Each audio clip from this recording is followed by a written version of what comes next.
Ladies and gentlemen, your silence after his rejection is not weakness. It's not confusion. And it's definitely not you losing. Your silence is control. Because when a man expects tears, explanations, long messages, and emotional chaos, and instead he gets nothing, that's when his mind starts working against him. Silence removes access. And when access is gone, value becomes visible. When you stop responding, stop explaining, and stop offering emotional availability to someone who chose to reject you, you quietly take back control. Access is something many people give away without realizing its worth. Your time, your energy, your attention, your emotional presence, those are privileges, not guarantees. When he had them, he may not have fully understood their weight. They felt normal. They felt constant. But the moment you removed access, the absence created contrast, and contrast creates clarity. Silence forces him to confront a version of reality where he no longer has influence over your emotions. He can no longer trigger a reaction, no longer feel important by causing pain or confusion. That loss of influence unsettles him because influence feeds the ego. When you no longer react, the ego has nothing to feed on. What replaces it is uncertainty. He begins to question whether he mattered as much as he thought, whether his decision truly carried the impact he expected. Access also creates familiarity, and familiarity often hides value. When someone can reach you anytime, get explanations whenever they want, or receive emotional reassurance on demand, they stop measuring the cost of losing you. Silence removes that comfort. It creates a boundary without confrontation, and boundaries without noise are the hardest to argue against. There is nothing to debate, nothing to defend, nothing to manipulate. In that quiet space, he starts remembering what your presence added to his life. Not in dramatic moments, but in subtle ones. The calm, the encouragement, the understanding, the consistency. Those things become clearer only when they are gone. Silence turns memories into mirrors, reflecting back what he no longer has access to. By choosing silence, you show that your worth is not dependent on being acknowledged or chosen. You demonstrate that your emotional world is not open to those who walk away. This shifts the power dynamic completely. Power moves toward the person who can walk away without collapsing, who can withdraw without resentment, who can remain grounded without needing closure. Silence also protects your dignity. It keeps your value intact because it refuses to beg for recognition. It allows you to step out of the role of the rejected and into the role of the self-respecting. And in that transition, access is no longer something he controls. It becomes something he lost. No reaction creates emotional confusion because the human mind is wired to expect balance. When someone rejects you, they anticipate a response that confirms their decision mattered. It could be sadness, anger, disappointment, or even pleading. Any reaction reassures them that they held emotional weight. But when there is no reaction, no message, no confrontation, no visible response at all, the mind struggles to make sense of the outcome. Confusion enters where certainty was expected. He begins replaying the moment of rejection, searching for proof that it affected you. Without evidence, his confidence weakens. Silence interrupts the emotional pattern he is familiar with. He expected cause and effect. He expected action followed by reaction. When reaction never arrives, his brain fills the gap with questions. Was she already detached? Did she expect this? Did she feel relieved? Those unanswered questions grow louder in the absence of clarity. Emotional confusion is uncomfortable because it removes control. A reaction, even a negative one, gives a sense of power. It confirms relevance. But silence denies that confirmation. It leaves him unsure whether he hurt you, lost you, or never truly had you at all. This uncertainty lingers because it cannot be resolved through logic. It lives in imagination, and imagination always exaggerates. Without a reaction to anchor his ego, he starts doubting his own judgment. The rejection that once felt decisive now feels incomplete. He wonders if he misread the situation, if he overestimated his importance, or if he underestimated your strength. Confusion replaces confidence, and that shift quietly changes the emotional balance. Silence also prevents emotional escalation. There is no argument to win, no defense to break down, no explanation to twist. This lack of engagement leaves him alone with his thoughts. And when a man is left alone with unanswered emotional questions, they don't disappear. They circle, they repeat, they grow heavier over time. No reaction communicates something powerful without saying a word. It suggests self-control, inner stability, and emotional independence. It implies that your world does not revolve around his choices. That implication unsettles him because it contradicts the assumption that rejection grants authority. As time passes, the confusion deepens. What he thought would be a clean ending becomes an open loop, and open loops demand attention. His mind returns to you not because you chased, but because you didn't. The absence of reaction becomes the loudest response, turning silence into something he cannot easily forget. Rejection only holds power when it is validated by emotion. The moment someone says no, they often expect that no to land heavily, to shake confidence, to cause visible impact. That expectation is rooted in the belief that their decision defines worth.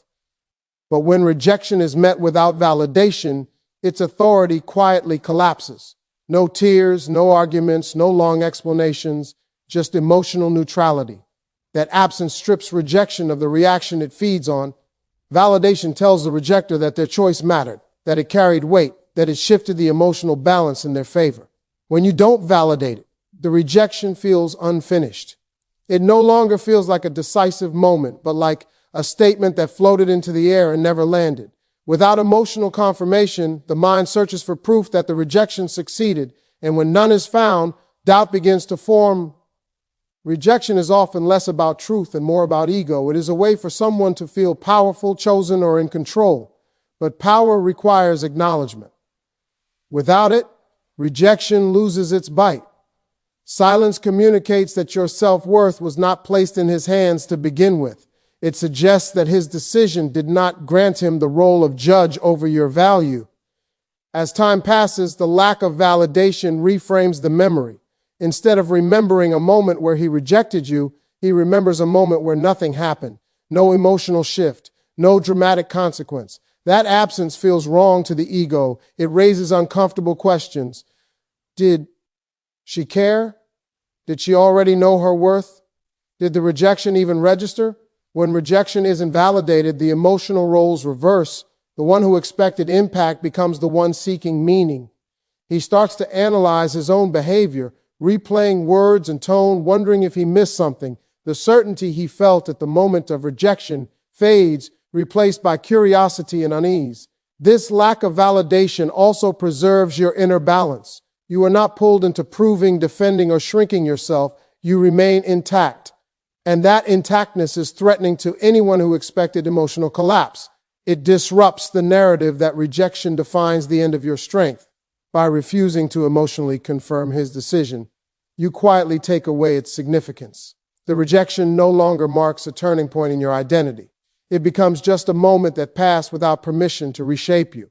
And when rejection loses its meaning, the person who delivered it is left holding the weight of it alone.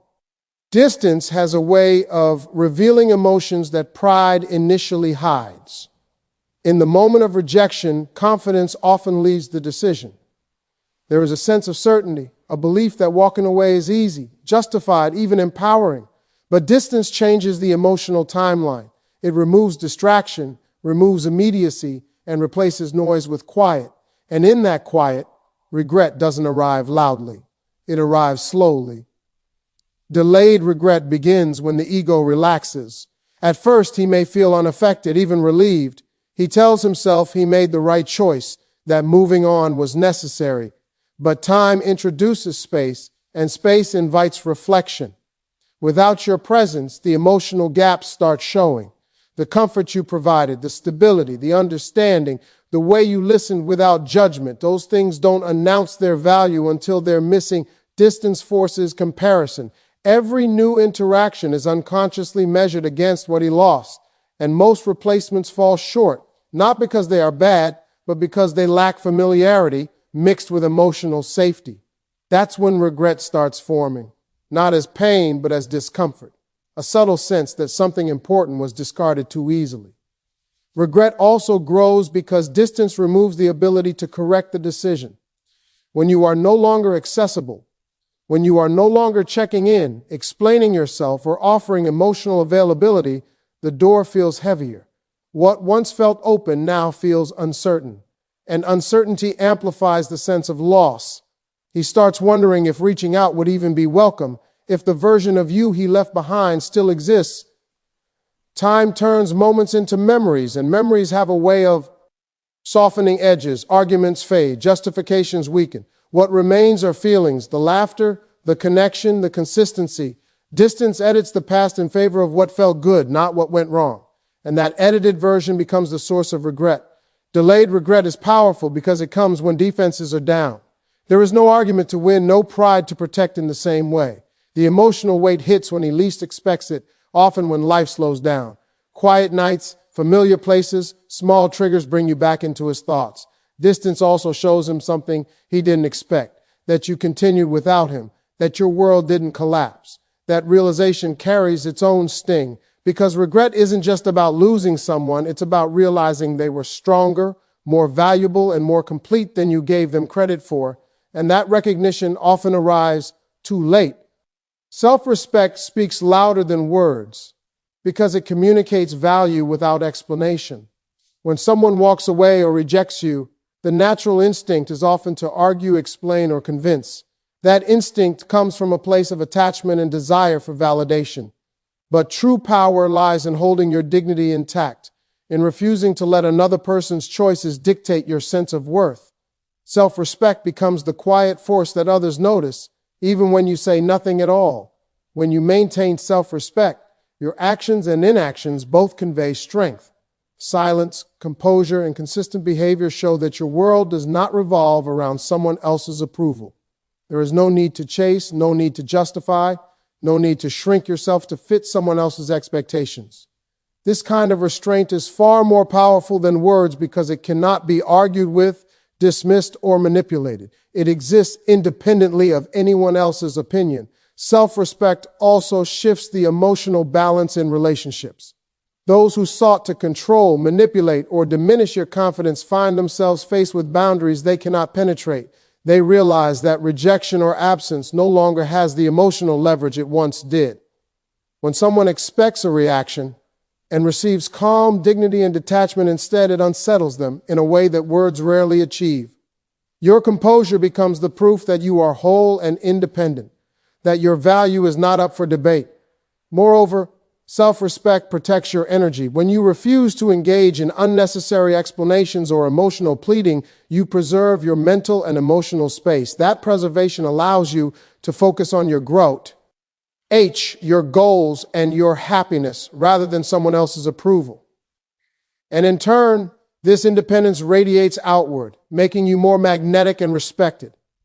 People naturally notice strength, even if they cannot immediately articulate why it matters. Holding your self-respect also forces reflection in those who left or rejected you. They begin to notice what they lost not through confrontation, but through absence, the lack of access, the lack of reaction. The refusal to bend or compromise your standards communicates your value louder than any message could. It creates a gap between them and the reality they left behind, and that gap is where curiosity, regret, and respect quietly grow. Self-respect is a demonstration of inner power that cannot be taken away. It shows that your identity is not tied to someone else's choices or approval.